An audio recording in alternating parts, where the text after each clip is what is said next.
ಪರ್ಯಾಯ ಪೀಠಾಧಿಪತಿಗಳಾದ ಪರಮಪೂಜ್ಯ ಶ್ರೀ ಶ್ರೀ ಸುಗುಣೇಂದ್ರ ತೀರ್ಥ ಶ್ರೀಪಾದಂಗಳವರಿಂದ ಈ ಐತಿಹಾಸಿಕ ಕಾರ್ಯಕ್ರಮದಲ್ಲಿ ಪ್ರಾಸ್ತಾವಿಕ ಅನುಗ್ರಹ ಸಂದೇಶವನ್ನು ನೀಡಿ ಆಶೀರ್ವದಿಸಬೇಕಾಗಿ ಪ್ರಾರ್ಥಿಸ್ತಾ ಇದ್ದೀನಿ.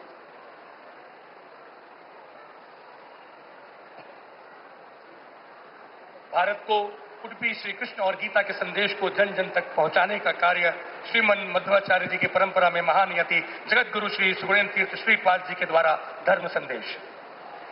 कृष्णाय वासुदेवाय हरये परमात्मने प्रणत क्लेशनाशाय गोविंदाय नमो नमः।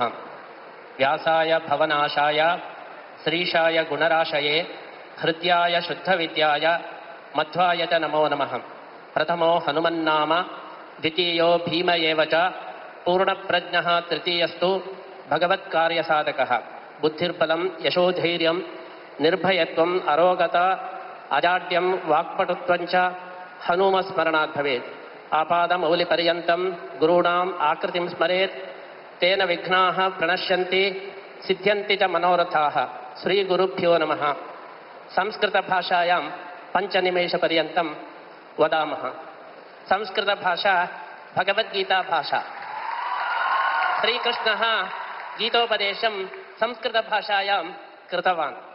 अतः गीताभाषायां संस्कृतभाषायां 5 निमेषपर्यन्तं वयं वाक्यं वदामः।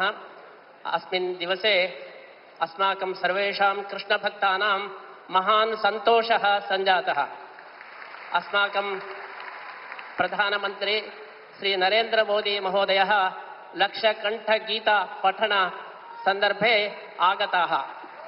नरेन्द्र मोदी महोदयः अर्जुन इव। अर्जुनः इन्द्रावतारः। श्रीमध्वाचार्याः वदन्ति अर्जुने नरावेशः वर्तते। अतः नरेन्द्र शब्दस्य अर्थः साक्षात् अर्जुनः। यत्र गीता प्रचलति तत्र अर्जुनः आगतः। अतः अर्जुन आगमनेन अस्माकं लक्षकण्ठगीता समर्पणं सम्पूर्णम् इति वयं भावयामः। नरेन्द्र मोदी महोदयः 14 वर्षानन्तरम् अत्र आगताः। तन्मध्ये राममन्दिरनिर्माणं कृत्वा आगताः। यथा श्रीरामः 14 वर्षानन्तरम् अयोध्यां प्रति आगतवान् तद्वत् 14 वर्षानन्तरम् अस्माकं नरेन्द्र महोदयः अत्र श्रीरामराज्यस्थापनार्थम् आगताः। गत पुत्तिकामठ पर्याय समये 14 वर्षात् पूर्वं नरेन्द्र मोदी महोदयाः आगताः।